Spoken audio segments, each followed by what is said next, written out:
Salam, hər vaxtınız xeyir olsun. Mən FES Akademinin riyaziyyat üzrə təlimçisi Ramizə Alışova. Bugünkü sual izahımız dairənin sahəsinin tapılması olacaq. Mövzu izahımız daha doğrusu dairənin sahəsinin tapılması olacaq. Dairənin sahəsini tapmaq üçün biz sahə anlayışı görürük. Biz bilirik ki, sahə anlayışı S hərfi ilə işarə olunur. S bərabər pi bölünsün, pi vurulsun R kvadrat daha doğrusu. Biz baxırıq burada pi var. Pi riyazi ifadə olaraq ədədi qiyməti 3,14 və yaxud təxmini 3 götürürük pi-nin ədədi qiyməti və R burada radiusdur, yəni radiusun kvadratını pi-nin ədədi qiymətinə vuranda biz dairənin sahəsini tapmış olacaq. İndi isə dairə çəkirəm, burada bir dənə 10 nöqtəsi qoyuram, dairənin radiusunu yazıram 9 sm.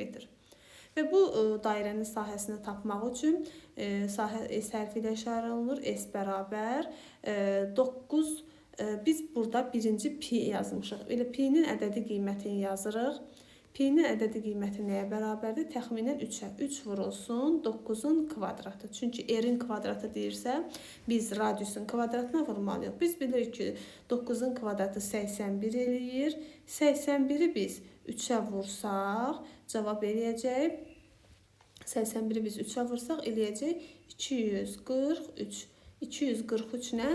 Kvadrat santimetr. Axı sahədir, biz sahənin vahidi mütləq kvadrat formasında, kvadrat santimetr vahid formasında göstərməliyik. Demək, bu dairənin sahəsi 243 daha doğrusu kvadrat santimetrə bərabərdir.